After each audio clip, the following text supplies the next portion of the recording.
आज त्याला 2 दिवस काम मेहनत मजदुरी करून त्याला 2 सोन्याची नाणी मिळणार नाही. का? कारण या नाण्याचं मूल्य वाढलं, मजुरी नाही वाढली. मजुरी तर तेवढीच आहे. मग आज त्या माणसाला 2 दिवसाच्या ऐवजी किती दिवस काम करावं लागेल? 3 दिवस काम करावं लागेल. काल आम्हाला 2 दिवस काम करून जी काही वस्तू, जी काही गोष्टी, जी काही मूल्य, जे काही रुपये, जे काही धन मिळत होतं ते आज 3 दिवस काम करून मिळणार आहे. म्हणजे 2/1 म्हणजे 100/150 म्हणजे दीडी, सरळ दीडी. दुसरे उदाहरण जर द्यायचं झालं तर कालपर्यंत 20 चांदीच्या नाण्याच्या बदल्यात 2 सोन्याचे नाणे मिळत होते. आज 2 सोन्याचे नाणे जर तुम्हाला पाहिजे असतील तर 30 चांदीचे नाणे द्यावे लागतील. इथून जी शोषणाला सुरुवात झाली, आता किती टक्के झाली? दीडी झाली हे, आणि 8-10% त्यांनी 973 मिलीग्राम काढून घेतलं. इथून जे आपल्या शोषणाला सुरुवात झाली, शोषणाला, लुटीला, मुद्रेच्या माध्यमातून, ती आजपर्यंत चालू आहे. आपण इथं बसलेले आहेत तरी आपलं शोषण चालू आहे. आता ते कसं पुढे येणार? आता ही जी भेसळ आहे, सुरुवातीला जी भेसळ आहे, तर ही भेसळ 973 मिलीग्राम काढलं ते, जवळपास 8-10% होते. ही भेसळ तेवढ्यावर थांबलेली नाही. इंग्रजांचं तेवढ्यावर समाधान झालं नाही. इंग्रजांनी ही भेसळ पुढं 50% पर्यंत दिली. आता भेसळ वाढत गेली म्हणून आपल्या लोकांना कळालं की नाण्यामध्ये भेसळ होत आहे, सिक्क्यामध्ये भेसळ होत आहे, आणि आम्हाला की भेसळयुक्त नाणं, भेसळयुक्त मुद्रा दिली जात आहे. म्हणजे काय होत आहे? आपलं शोषण होत आहे. आपल्या पूर्वजाला, आपल्या बापदाद्याला कळालं, त्या विरोधात आपल्या बापदाद्यांनी उठाव केला. पण सत्ता इंग्रजाची होती. बंदुकीच्या काय धारेवर, टोकावर आपलं जे आंदोलन आहे ते आंदोलन दडपून टाकलं, उखडून टाकलं. काही जणांचं म्हणणं आहे की 1857चा जो उठाव आहे तो उठाव या कारणामुळे झाला होता, पण इतिहास वेगळं सांगतो. ठीक आहे, तो आपला विषय नाही. आपल्या पूर्वजांनी उठाव केला, पण इंग्रजांनी तो उठाव दडपला. दडपल्याच्या नंतर इंग्रजांनी या बाबीला कायद्याचं स्वरूप दिलं. तर इंग्रजांनी ही जी काही भेसळ केली, ही जी काही चलन आणलं, ही जी काही मुद्रा आणली व्यवस्थेमध्ये, तर या मुद्रेला कायद्याचं स्वरूप देण्यासाठी, ते स्पष्ट येईल ना, 1835, हे इथं 1835 आहे. 1835 ला पहिला कॉइनेज ऍक्ट बनवला. त्याच्यानंतर 1860 ला कॉइनेज ऍक्ट बनवला. त्याच्यानंतर 1868 ला बनवला. त्याच्यानंतर 1870 ला कॉइनेज ऍक्ट बनवला. हे जे 4 ऍक्ट आहेत, 1835, 60, 68, 70, तर या 4ही ऍक्ट मध्ये जे मध्यवर्ती कल्पनाचे मेन गाभा आहे तो एकच आहे. त्याच्यानंतर पहिल्यांदा 1882 ला पेपर करन्सी ऍक्ट बनवला. हे पेपर करन्सी ऍक्ट आहे. भारतीय कागजी मुद्रा अधिनियम 1882, आणि त्याच्यानंतर 1906 ला परत कॉइनेज ऍक्ट, म्हणजे भारतीय सिक्का अधिनियम 1906.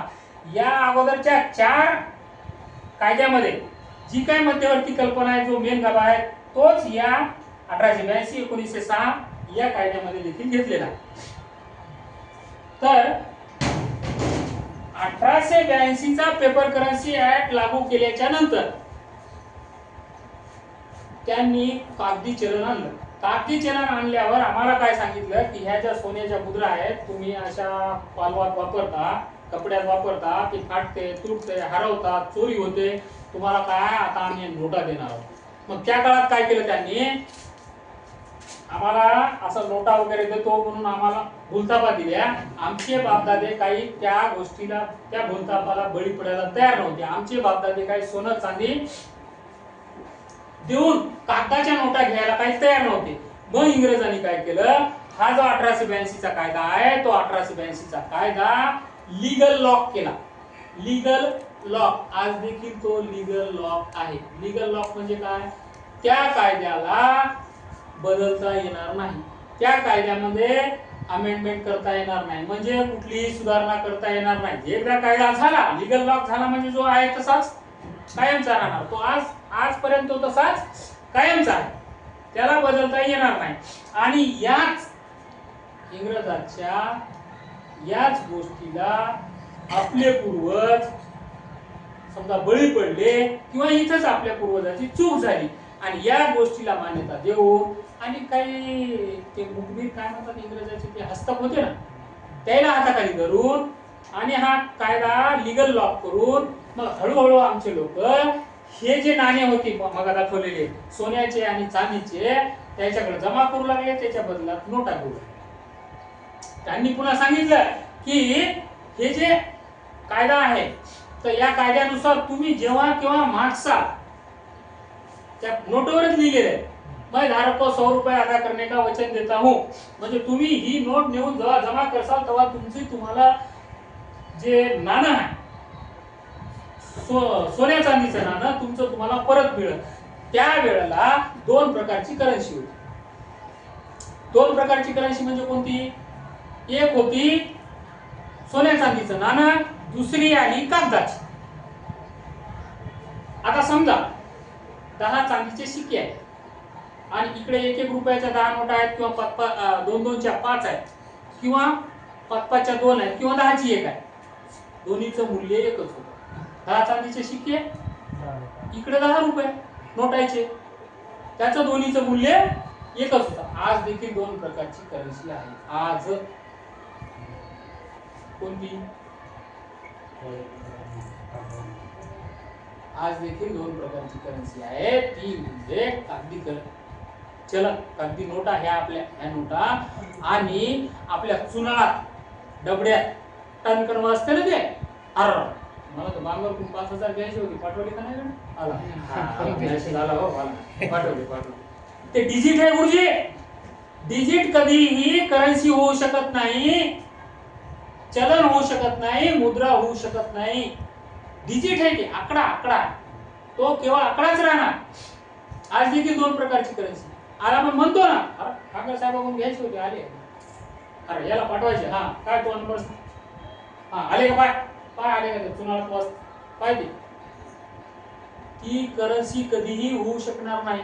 कशी होऊ शकणार नाही ती पुढे येणार. आता 1882 चा पेपर करन्सी ऍक्ट म्हणतो तुम्हाला जेवढे रुपये छापायचे, कायदा म्हणतात जेवढे रुपये छापायचे तेवढ्या किमतीचं सोनं तुम्ही काय करायला पाहिजे? आरबीआय ला रिझर्व्ह ठेवायला पाहिजे, आरबीआय कडे गहाण ठेवायला पाहिजे. पण माहिती अधिकारामध्ये आम्हाला माहिती मिळाली आरबीआय कडे आज रोजी 5 लाख कोटीचं सोनं आहे. सांगा, आज रोजी आरबीआय कडे 5 लाख कोटीचं सोनं आहे. आम्ही माहिती अधिकारामध्ये माहिती घेतली. हे माहिती अधिकारातला माहिती उत्तर आहे हे आरबीआय ने लिहून दिलेलं आहे. त्या आरबीआयचा सही शिक्का. आरबीआय कडे 5 लाख कोटीचं सोनं आहे आणि आरबीआय ने त्याच्या वेबसाईट वर पब्लिश केलं, त्याने 34 लाख कोटी रुपये छापले. किती छापले? मग जेवढ्या किमतीचं सोनं आहे तेवढेच छापले, कमी छापले का जास्त छापले? जास्त छापले. साधारण 29 लाख कोटी रुपये जास्त छापले. मग हे जास्तीचे जे छापलेले 29 लाख कोटी आहेत ते वैध आहेत का अवैध आहेत? खरे आहेत का खोटे आहेत? बर मला एक सांगा, आता ही माझ्याजवळ 50 रुपयाची नोट आहे, ती 5 लाख कोटी मधली आहे का 29 लाख कोटी मधली? कसं म्हणले? नाही सांगता येणार. मग खरी आहे खोटी आहे? कशी काय? हो चलनात आहे, पण कायदा काय म्हणते? कायदा काय म्हणते? कायदा काय म्हणते? जेवढ्या किमतीचं सोनं आहे तेवढे छापा बाबा. तुम्ही छापले किती?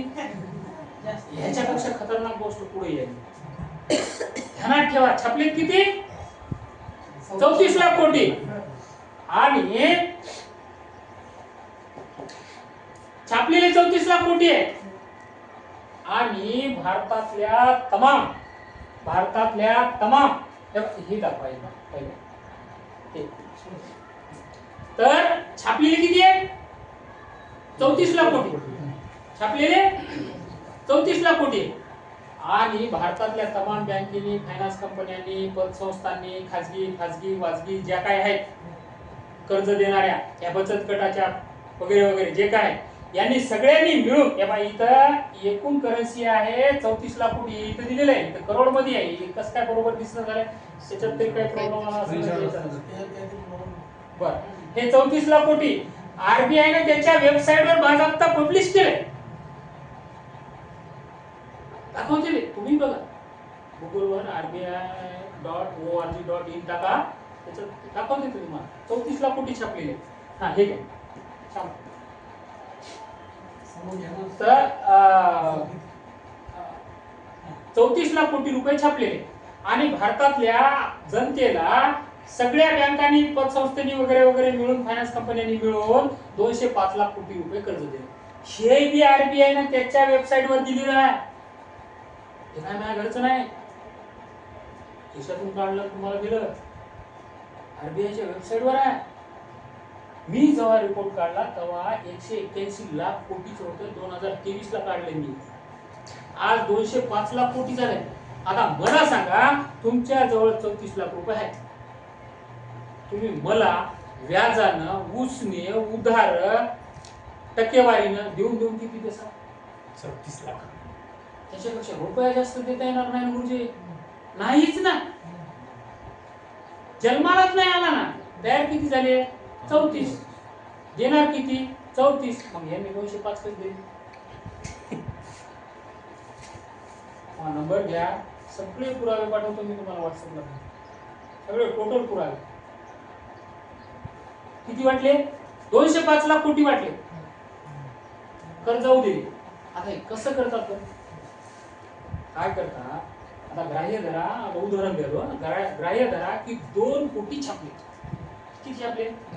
2 कोटी. ते 2 कोटी आपल्याला इथं जेवढे आपण बसलेले इतक्या जणांना काय केले? कर्ज दिले. कोणाला 3 लाख, कोणाला 5 लाख, कोणाला 10 लाख असं करून 2 कोटी वाटले. हा, आपण कर्ज घेऊन 2 महिने झाले, 4, 6, 8, 10, 12 महिने झाले. 12 महिन्याला आपल्याला काय वाटलं? साला काय दर महिन्याला काय हप्त्यावर हप्ता गट झाली. 12 महिने झाले आणि हप्ता भरायचा आपल्याला दर महिन्याला कट. आपण काय करू? आज सगळे पैसे भरून टाकू आणि कर्ज मुक्त होऊ. पण काय ठरवलं? सगळे पैसे भरू आणि कर्ज मुक्त होऊ. आपल्याला पैसे किती निघतील?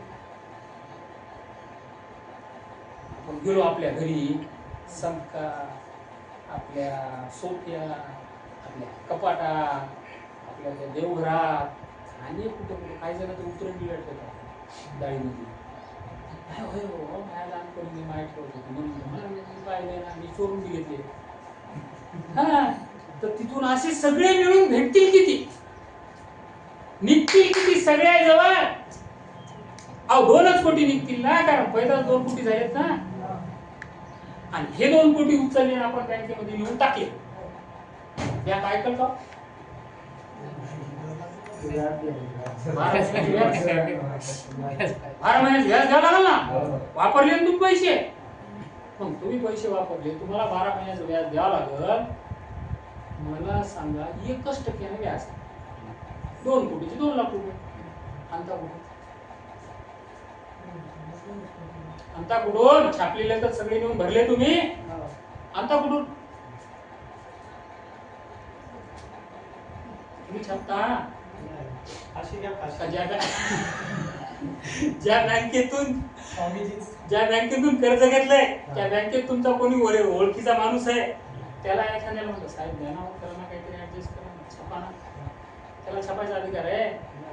बांधवांनो, अख्ख्या जगामध्ये, या धरतीवर, या पृथ्वीवर व्याजाचा रुपया छापण्याचा अधिकार कुणालाही नाही.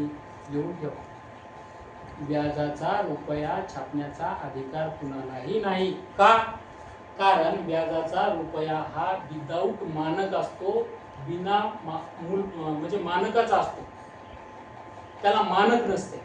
आता कसं मानक नसते? पैसे कसे छापायचे? रिझर्व्ह बँकेत सोनं ठेवायचंय, मग पैसे छापायचे.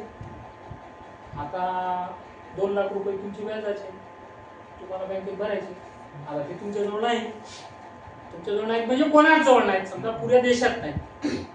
आता ते छापायचे, त्याच्या बदल्यात सोनं कोण जमा करेल? सरकार करेल का? सरकारला नाही घेणे, वापरले तुम्ही, व्याज तुमचं आहे, तुम्ही जाऊन भरू शकता का तिथे? आहे का तशी व्यवस्था? मग आणणार कुठून? व्याज जमा करावं, रुपया देखील आणू शकत नाही. ह्याच कारणामुळं व्याजाचा रुपया कधी छापला जात नाही. व्याज व्याज एक व्याजाचं थोडक्यात सांगतो, व्याज मुसलमानामध्ये काय हराम आहे आणि गैर मुसलमानामध्ये पाप. आज देखील मागर साहेब आपल्याला एखाद्या मित्रानं पैसे मागितले आणि ग्राह्यधारा आपल्याजवळ असले, आपण त्याला द्यायचं म्हणलं, माझ्याजवळचे नाही बरं, दुसऱ्याकडून आणले तर त्याला 3 द्यायचे, तर 3 आहेत आणले. ते परिस्थिती आहे की नाही? आपणच आपल्या सोयऱ्या धायलेल्या मित्रा पुत्राला कोणाला द्यायच्या असतील, आपली लालसा जागृत झाली तर आपण काय म्हणतो? पैसे माहे नाही, मी दुसऱ्याकडून आणले आणि त्याला 3% द्यायची. याचा अर्थ काय होतो? याचा अर्थ काय होतो? याचा अर्थ असा होते की आज देखील, आज घडीला देखील व्याज घेणं आम्हाला संयुक्तिक वाटत नाही. आम्हाला आज देखील व्याज घ्यायची लाज वाटते. वाटते की नाही? सत्य आहे का? त्याचं कारणच हे आहे की व्याजाचा पैसा हा बिना मानकाचा असतो, विदाउट मानक असतो. मग आता नेमकं रुपया म्हणजे काय? तर रुपया हे एक मापक आहे. जसं किलो आहे, तसं लिटर आहे, तसं फूट आहे. अंतर मोजायचं, फूट मोजतो, फुटानं मोजतो. तर किलो, मला एक सांगा, 990 ग्रॅमचा किलो होते का? 1010. 11 इंचाचा फूट जमत का?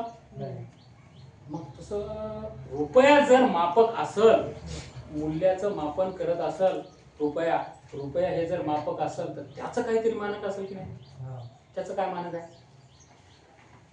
त्याचं मानक 1882 चा जो पेपर करन्सी ऍक्ट आहे, त्या पेपर करन्सी ऍक्ट मध्ये दिलं, सोन्याचं नाणं असेल, वजन 1 तोळा असेल, त्याचं मूल्य 15 रुपये असेल. तुम्हाला मी आता सांगितलं होतं ना, इंग्रजांनी काय केलं? जे सोन्याचं नाणं आहे त्या सोन्याच्या नाण्याला इंग्रजांनी पहिले 10 रुपये होतं त्याचं मूल्य. बादशाहच्या काळात 10 रुपये होतं, इंग्रजांनी त्याचं 15 रुपये केलं. बरं चला 15 तर 15. 1 तोळ्याचं नाणं मूल्य त्याचं 15 रुपये. 1 तोळा भागिले 15 करा.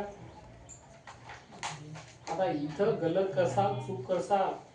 10 ग्रामचा तोळा होत नाही, 11.664 ग्रॅमचा तोळा होते. 16 पायल्याचं पोतं त्यांना सांगा, 16 पायल्याचं पोतं होते. तर 11.664 भागिला 15 जर केलं तर 777 मिलीग्राम किंवा 0.777 gram pure gold in 24 carat आम्हाला लिहून दिले. पुरावे आहेत त्याच्यात आणि याच्यात पण आहेत. आता लाईट गेली, तुम्ही सांगा. हा, लाईट गेली नाही तर ते याच्यात इथं दाखवलं असतं. आणि याला काहीतरी थोडं हे झालेलं आहे, काळ लागलेलं आहे, त्याला काय प्रॉब्लेम आला काय माहित नाही. त्याच्यात काय पाणी गिनी गेलं काय? तर आम्हाला RBI ने लिहून दिलंय की 1 रुपयाचं स्टँडर्ड व्हॅल्यू, अगर साहेब माहिती अधिकारात केलंय 1 रुपयाचं स्टँडर्ड व्हॅल्यू काय आहे ते. तर 1 रुपयाचा स्टँडर्ड व्हॅल्यू आहे 0.777 ग्रॅम किंवा 777 मिलीग्राम. 1000 मिलीग्राम बरोबर 1 ग्राम. 1000 मिलीग्राम बरोबर 1 ग्राम. 0.777 ग्रॅम गुणिले 1000 करा, 777 मिलीग्राम येते.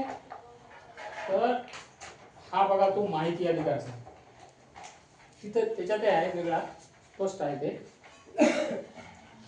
हा हे याच्यात माहिती अधिकारायचं आहे. माहिती अधिकारात मिळालेली ही माहिती आहे.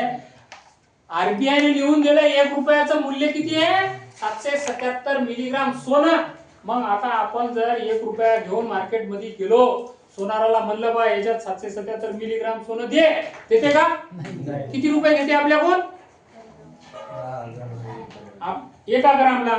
म्हणजे 777 मिलीग्रामला जवळपास 6,500-7,000 रुपये घेते. मग जे 1 रुपयामध्ये मिळायला पाहिजे त्याचे आपल्याकडून 7,000 रुपये घेते. किती शोषण झालं आपलं?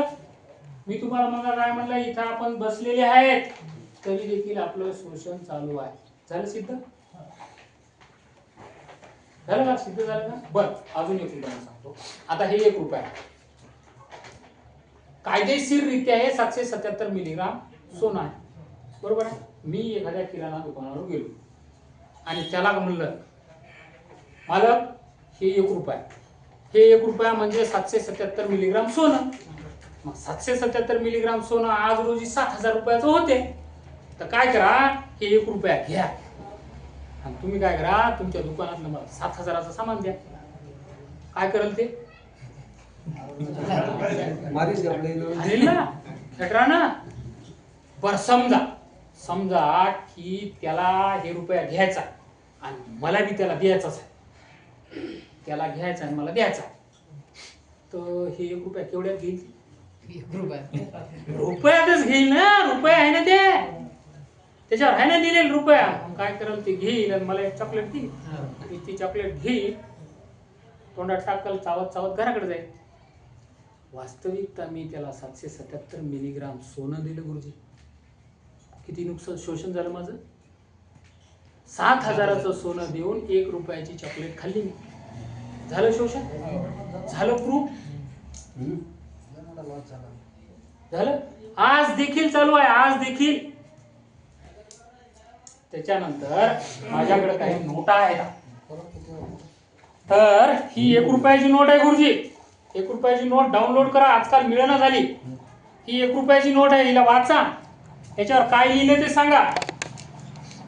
आणि 1 रुपयापेक्षा जी वरची नोट आहे, 1 रुपयाच्या वरची मग कोणतीही नोट असू द्या, 2 रुपयापासून 2,000, 2,000ची नोट आज देखील बंद झालेली नाही. ध्यानात ठेवा. आपल्याला फक्त सांगितलं जातंय बंद आहे म्हणून. आज देखील, कारण 6,000 कोटी रुपये त्या 2,000च्या नोटातून जमा व्हायचे राहिले. काय तिथं 6,000 कोटीचे. Government of India. हा, त्या 1 रुपयाच्या नोटवर काय लिहिलंय? भारत सरकार. त्याच्या खाली 1 रुपया, त्याच्या खाली वित्त सचिवाची सही आहे. तुमच्या खिशातली एक नोट काढा, त्याच्यावर काय लिहिलेलं आहे बघा. काढा नोटा काढा, पटपट काढा. मला नका देऊ, तुमच्या ठेवा. तुम्ही काढा. साहेब, हा विषय एवढा गंभीर आहे आणि एवढा खतरनाक आहे, भयंकर खतरनाक. Reserve bank of India. हा, याच्यावर काय लिहिलंय? Reserve bank of India. तर मला म्हणायचं, त्याच्यावर लिहिलंय भारत सरकार, याच्यावर लिहिलंय रिझर्व्ह बँक ऑफ इंडिया, त्याच्यावर वित्त सचिवाची सही आहे, याच्यावर आरबीआयच्या गव्हर्नरची सही आहे. मी एक साधा सुद्धा माणूस आहे, मला काय अर्थशास्त्रातलं कळत नाही, करन्सीतलं काही कळत नाही. माझा साधा प्रश्न आहे, या दोन्ही पैकी वैध करन्सी कोणती? आणि मग ही का आली? हो, मग ही कशाला वाटता? ही जर वैद्य जर ती असेल, खरी जर ती असेल, तर हे काऊन दिली आम्हाला? हे दिली म्हणजे आमचे शोषण करायला, आम्हाला लुटायलेत ना. मग आणि सरकारला जर विचारलं की या दोन्ही पैकी कोणती करन्सी वैध आहे, हे 1 रुपयाची का हे, तर सरकार काय म्हणणार? या दोन्ही वैध आहेत. सरकार काय म्हणाल? ह्या दोन्ही वैध करन्सी आहे. मग माझा दुसरा प्रश्न आहे की बाबा ह्या दोन्ही जर वैध असतील तर मग एक देश 2 करन्सी का? एक देश 1 झेंडा आहे. एक प्राणी आहे, एक पक्षी आहे, एक निशाण आहे की नाही? एक पक्षी मोर, राष्ट्रीय पक्षी, राष्ट्रीय प्राणी एकच आहे ना, 2 तर नाही ना. अरे मग एक देश 1 करन्सी का नाही? तर मी भारताचा नागरिक या नात्यानं मी सरकारला विचारायला पाहिजे की नाही, हे माझं पहिलं मौलिक विधिक म्हणजे न्यायिक कायदेशीर कर्तव्य ठरतं का नाही? ठरवलं का नाही?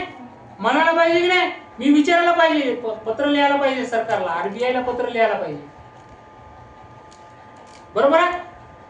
या अशा पद्धतीनं आपलं शोषण होत आहे.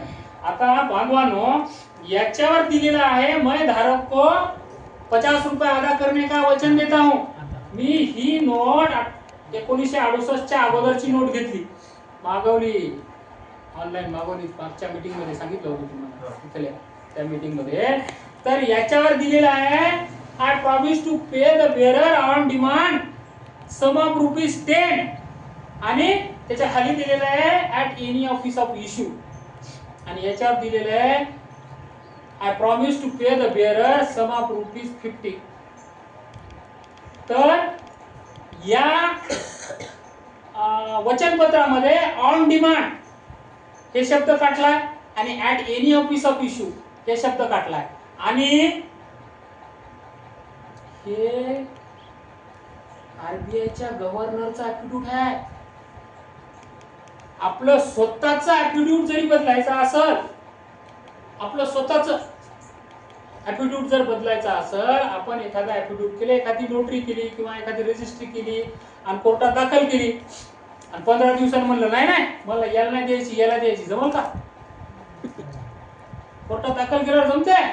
कोर्टाच्या बाहेर असेल तोपर्यंत तुम्ही काही करा, पण एकदा का कोर्टात सबमिट केली किंवा एखादा कोणाचं वचनपत्र असेल, मृत्यूपत्र असेल, अजून काही कोणता डॉक्युमेंट असेल आणि 6 महिन्यात बदलतो म्हणलं, जमल का?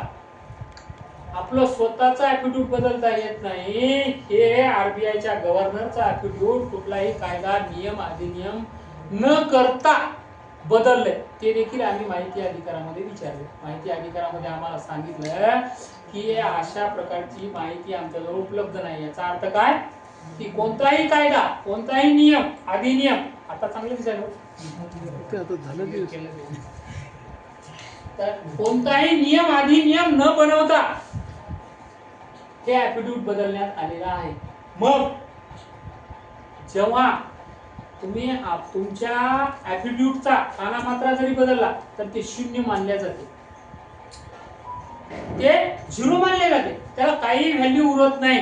मग हे ऍटिट्यूड कोणताही कायदा, नियम, अधिनियम न करता बदललंय तर मग ही करन्सी वैध मानावी की अवैध?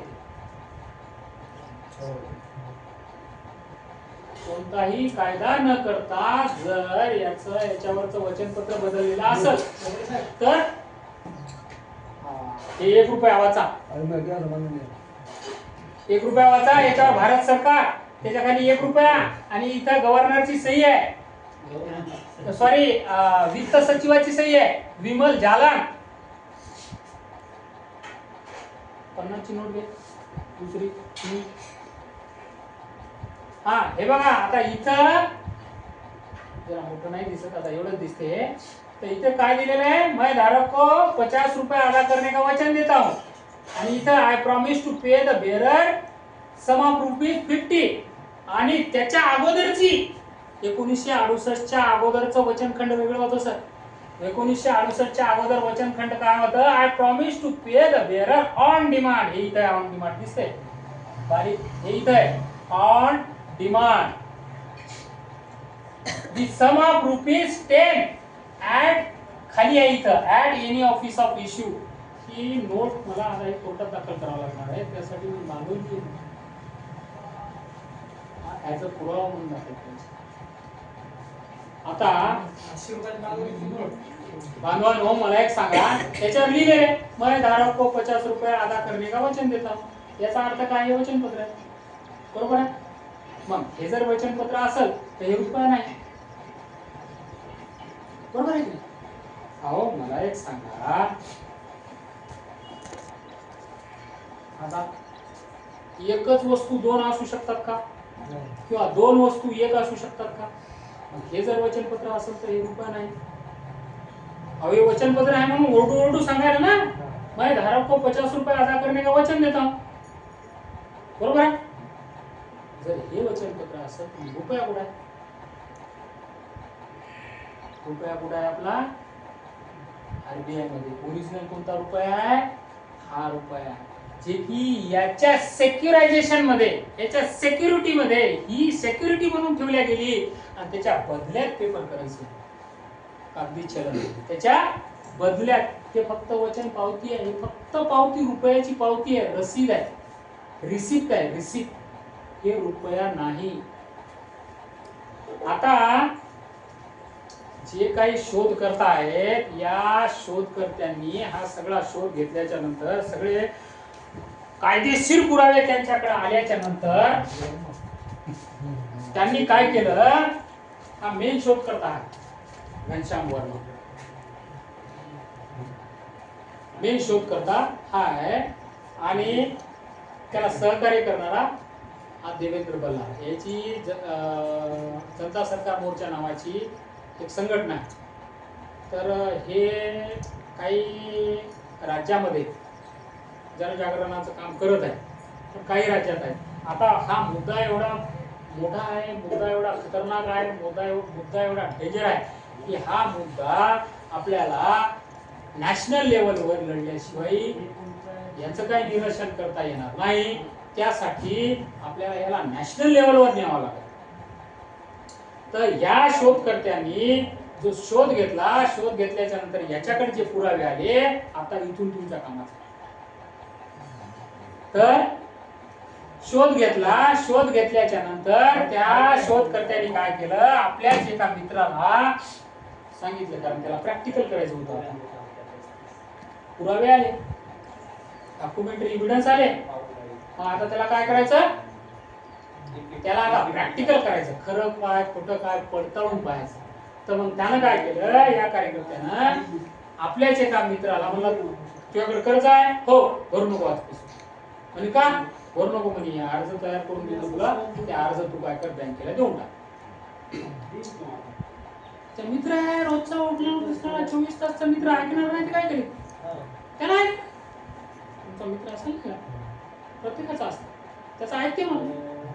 तू काय नाही म्हणे, एवढा कागद तर दे म्हणे. तर ह्यानं बनवून दिलेला अर्ज बँकेला दिला.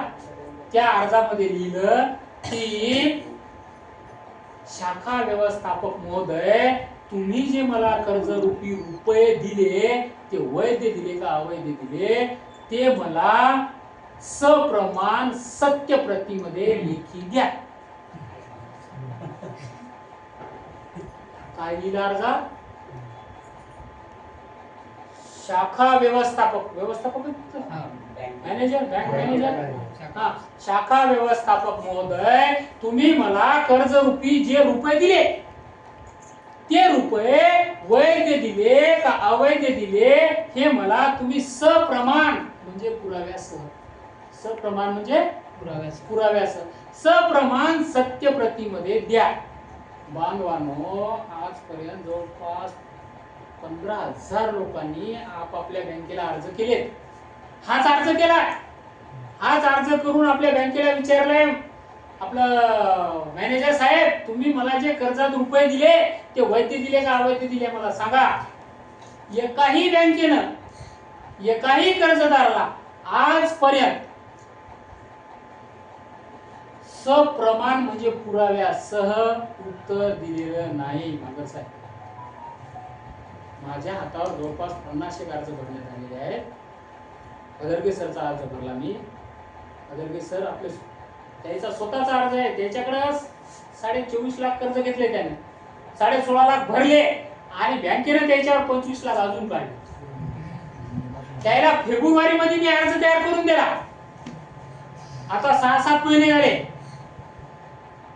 6-7 महिन्यामध्ये एक अवाक्षरानं त्या बँकेनं लिहून दिलं नाही की तुम्ही जे अर्ज केला त्या अर्जाचं हे उत्तर आहे.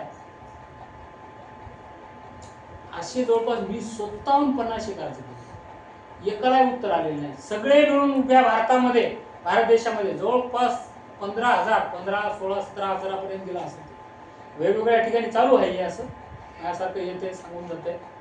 तर हे असं प्रशिक्षण देणं बऱ्याच ठिकाणी चालू आहे. म्हणून म्हणजे 15, 16, 17 हजारापर्यंत गेला असेल, 20,000 पर्यंत आकडा गेला असेल. अजूनपर्यंत एकाही बँकेनं कुणालाही, एकाही कर्जदाराला सप्रमाण सत्यप्रतीमध्ये उत्तर दिलेलं नाही. मग याचा अर्थ काय? बँकेनं आम्हाला जे कर्जरूपी रुपये दिले, हे आहे साहेब माहिती अधिकार 777 मिलीग्राम. तुम्हाला व्हॉट्सअपला पाठवून देतो मी, सगळे पाठवून देतो. तुम्हाला पाठवलेला हा कुठं होतो आपण 15 जवळपास 15,000 16-17,000 20,000 पर्यंत लोकांनी अर्ज केले. एकाही माणसाला त्याच्या बँकेनं लिहून दिलं नाही की तुम्हाला मी पैसे जे दिले, रुपये दिले, ते वैध दिले का अवैध दिले. मग जर बँक आम्हाला वैध म्हणून लिहून देत नसल आणि अवैध म्हणून लिहून देत नसल किंवा अवाक्षर लिहून द्यायला तयार नसल, याचा अर्थ काय?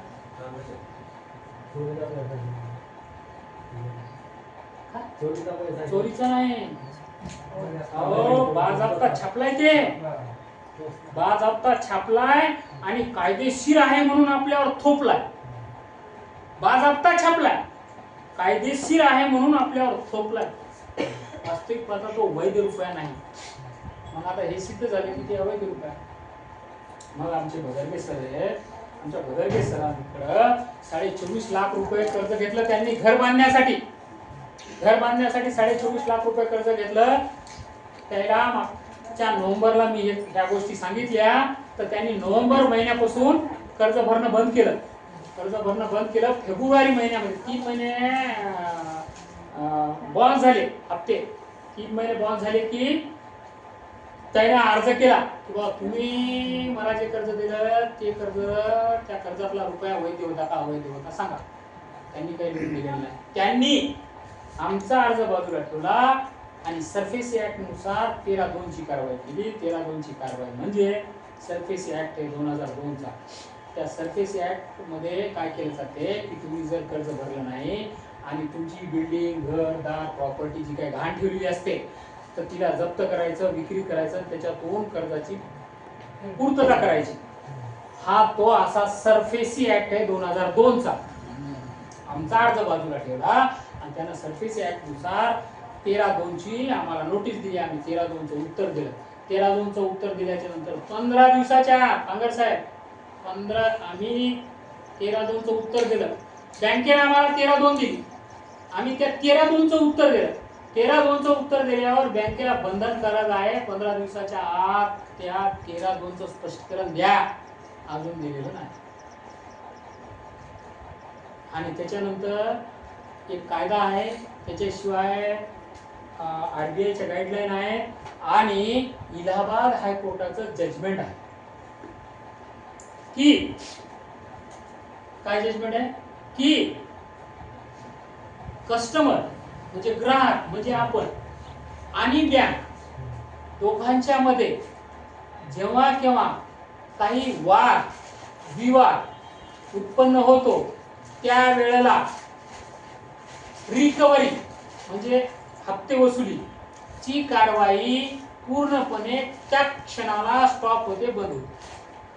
आपल्याकडे ते जजमेंट घेईल, तुम्हाला पाठवले आपल्याकडे आहे ते जजमेंट.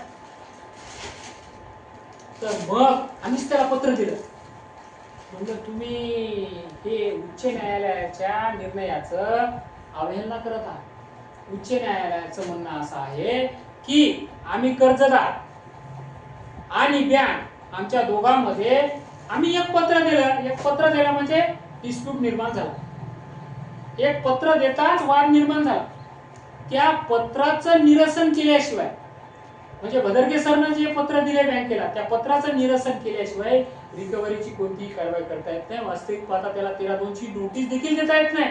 आम्ही त्या 13(2) च्या नोटीसच्या विरोधात त्या बँकेला कोर्टात कंडेमची केस दाखल करू शकतो. हायकोर्टाचं जजमेंट आहे, इलाहाबाद हायकोर्टाचं जजमेंट आहे. 13(2) बी देता येणार नाही कारण रिकव्हरीच करता येणार नाही ना. हायकोर्ट असं म्हणतंय, इलाहाबाद हायकोर्टचं जजमेंट आहे, तुम्हाला रिकव्हरी तात्काळ थांबवावं लागेल. तर असे अनेक प्रकरण आज रोजी झालेले आहे. जर कोणावर कर्ज असेल तर कृपया कोणी घाबरू नये, कोणी वाईट विचार करू नये, चुकीचा विचार करू नये. माझ्या माहितीमध्ये कर्जाच्या त्रासाला कंटाळून भारतामध्ये 50,000 लोकांनी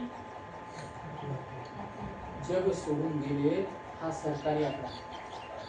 बांधवांनो, माझी तुम्हाला नम्र विनंती आहे, तुमच्यावर कितीही कर्ज असू द्या, लाखाचा सोडा कोट्या रुपयानं असू द्या, अजिबात असं टोकाचा विचार करू नका. तुमच्या कर्जाचं निरासन करण्याचं काम मी पाहतो. तुमचे डिटेल माझ्याकडे द्या, कर्जाचे डिटेल माझ्याकडे द्या, पुढची कारवाई करण्याचं काम मी करतो. तेव्हा कर्जामुळं कुणीही अशी टोकाची भूमिका घेऊ नका. आता मला सांगा, हे सगळं जे एवढं प्रकरण आहे आताचं जेवढं झालेलं ते प्रकरण चांगलं आहे का वाईट आहे? म्हणजे काय चांगलं आहे त्याच्यातलं? हे चांगलं आहे. पण सरकार आपल्याला जे लुटतंय, आरबीआय आपल्याला लुटतंय, हे चांगलं आहे का? आरबीआय जर पैशाच्या माध्यमातून आपल्याला लुटत असेल तर हे चांगलं आहे का? मग हे कुठेतरी थांबलं पाहिजे की नाही? मग हे थांबल कसं? आपण जागृत झाल्यावर याला 1-2 व्यक्ती 4-2 व्यक्ती काहीही करू शकणार नाही. बांधवांनो, हे प्रकरण आपल्याला नॅशनल लेवलवर म्हणजे गावगाव खेडेपाड्यात जाऊन लोकांना जागृत करून सांगून मिटिंगा घेऊन ट्रेनिंग देऊन त्याला तयार करून आपल्याला ह्यासाठी लढावं लागल. तर आणि तरच याच्यातून आपली सुटका आहे. नाहीतर 1-2 जण लढत बसलं, मी एकटा लढत बसलो, काही होणार नाही. आमच्या दुश्मनाकडे सगळं काही आहे, पैसा आहे, धन दौलत सगळं साधन साहित्य आहे, त्याच्याकडे काय नाही. सरकारकडे काय नाही, सगळंच आहे ना. मला 1-2 जणाला समजा माझे साथीदार बागर साहेब असतील, आमच्या 4-2 जणाला ते येईल कुठे काय करतात का? होईल का नाही? जर आमच्या 4-2 जणाला गावाचा, आजूबाजूच्या गावाचा, पर्यायानं तालुक्याचा, पर्यायानं जिल्ह्याचा जर पाठिंबा मिळाला, मग कसं होईल? फक्त 2 गावाचा पाठिंबा मिळू द्या ना. 2 गावचे 4-5 हजार लोक समजा ग्राह्य धरा. 10,000 जरी तहसीलवर किंवा याच्यावर गेले, कलेक्टर ऑफिसवर गेले, परिणाम होईल की नाही? तर ह्याकरिता आपल्याला संघटित होणं गरजेचं आहे. ही बाब मी भारतीय कर्मचारी संघ आणि भारतीय स्वाभिमानी संघ यांच्या समोर ठेवली, त्यांनी ती स्वीकारली आणि भारतीय स्वाभिमानी संघ आणि भारतीय कर्मचारी संघ हे त्यांच्या माध्यमातून प्रचार प्रसार करून हे आंदोलन लढण्यासाठी तयार झाले. पण ह्यासाठी जनसमर्थन लागेल, जनता लागेल, म्हणजे तुम्ही लागेल, म्हणजे आपण सगळे एकत्र यावं लागतील. पर्यायानं आपल्याला संघटित व्हावं लागेल. आपण संघटित झाल्याशिवाय याच्यातून कुठलाही तोडगा निघू शकत नाही. याला आपण एकटं निपटूच शकत नाही. आता उद्या समजा उदाहरणार्थ एखाद्याच्या घराची जप्ती आहे, त्यानं कायदेशीर अर्ज दिलेला आहे, बँकेसोबत त्याचा डिस्प्यूट निर्माण झाला आहे, पण त्याचा अर्ज बँक बाजूला ठेवते आणि बँक त्याची ती दुसरी कारवाई करते म्हणजे त्याचं घर जप्त करते.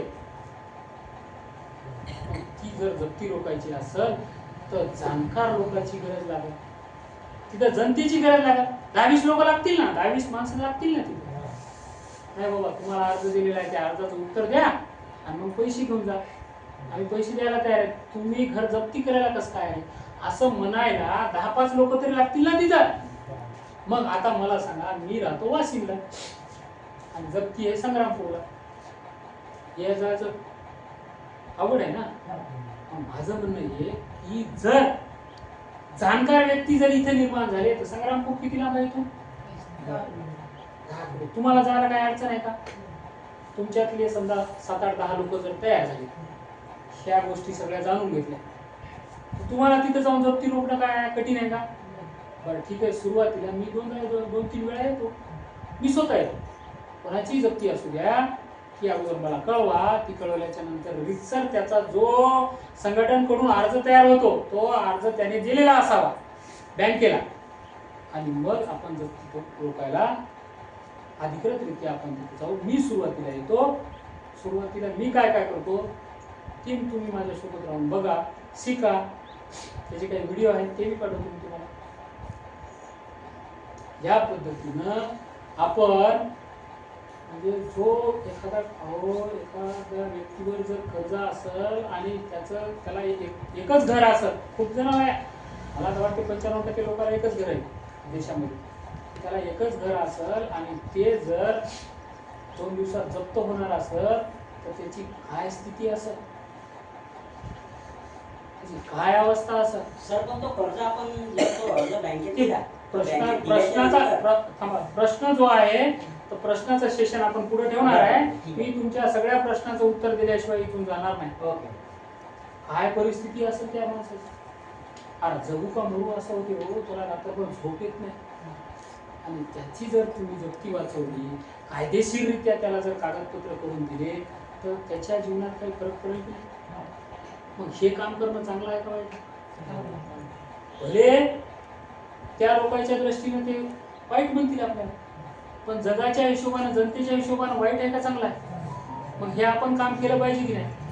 ह्याकरिता या गावातून 5-10, त्या गावातून 5-10, त्या गावातून 5-10, प्रत्येक खेड्यातून 4-5-10 लोक जर तयार झाले तर उद्या कर्जापायी कोणीही कोणाला तंग करणार नाही. आणि दुसरी गोष्ट सांगतो, कर्जाची प्रकरण एका जिल्ह्यातून 200-300 जर सिव्हिल कोर्टात गेले, आमची बदलते सरची केस कोर्टात गेली, त्याच्यासोबत मी दुसऱ्या 2 केसेस केलेल्या त्या बी कोर्टात गेल्या, जिल्ह्यातून 200-300 केसेस जर सिव्हिल कोर्टात गेल्या तर त्याची PI लागते.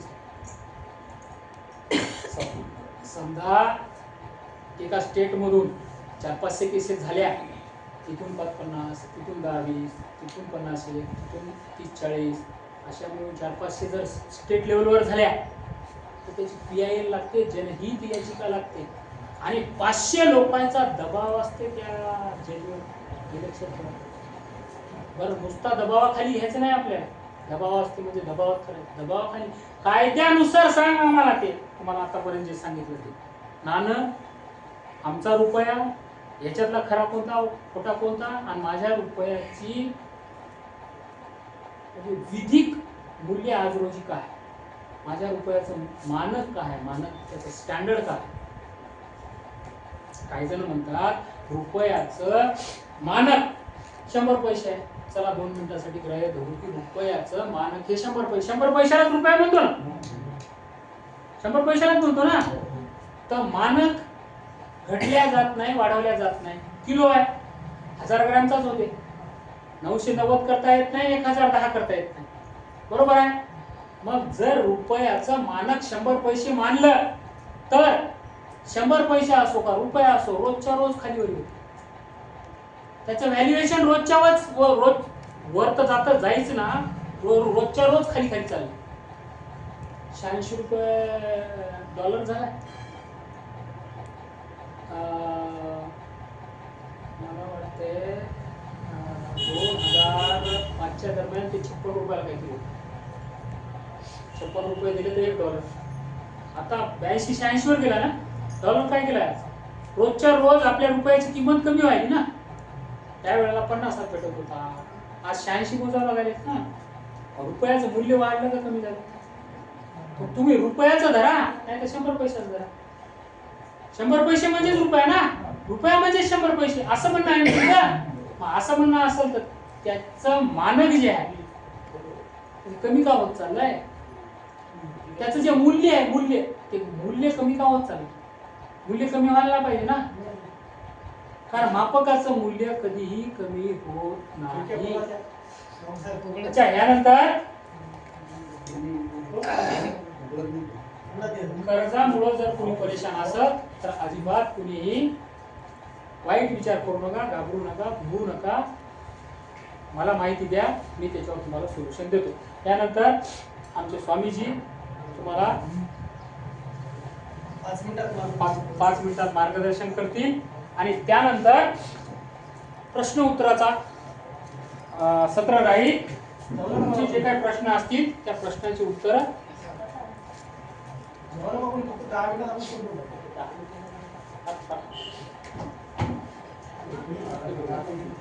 आपल्या ठेवले सगळे.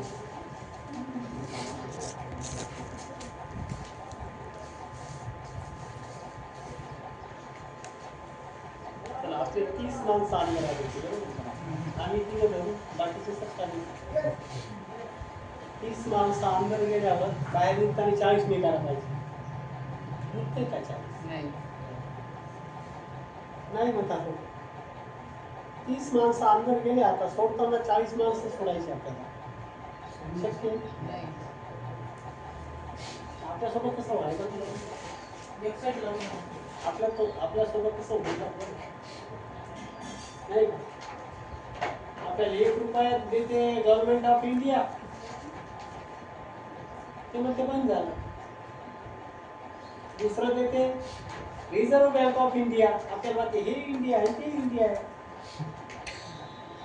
लगेच म्हणते डिजिटल इंडिया, मोबाईल वाचून देते. आता आपल्याला खरा इंडिया समजेल म्हणतात. आता भारतीय माणूस भारतात काम करते, त्याला शामरावच्या घरी जर मी निघायला गेलो तर मला शामरावच्या घरची मजुरी लागत. रामरावच्या घरची मजुरी मी कशाला घेऊ? रामराव मला कशाला देईल? पण रामराव उगाच माझ्या लोकांनी छोटे कागद मारायला लागला. माझी भाषा समजते ना, मी काही शिकेल नाही, मी गाव आहे. मग त्या दिवशी सांगितलं माझं लॉ झालं, मी जात असतो कोर्टात एखाद्या लोक सगळे अशा हटके केसेस तर जात असतो. आता कायदेशीर बाबीने काय आहे, मी लिहिलं, कोणा लिहिलं? संजय मल्होत्रांनी. कोण आहे संजय मल्होत्रा? गव्हर्नर, भारतीय रिझर्व्ह बँक, 28 मंजिल केंद्रीय कार्यालय, भवन शेख भगत सिंग मार्ग, मुंबई 444001. त्याचा ईमेल ID governor@RBI.org.in. संदर्भ घेतला भारतीय साक्ष पुरावा अधिनियम कलम 74 ते 80.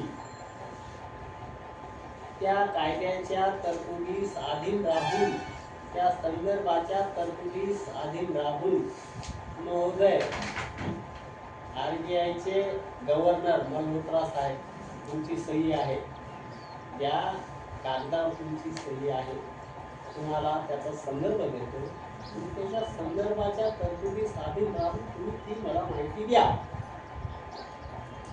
आता त्यांना दुसरं सांगितलं,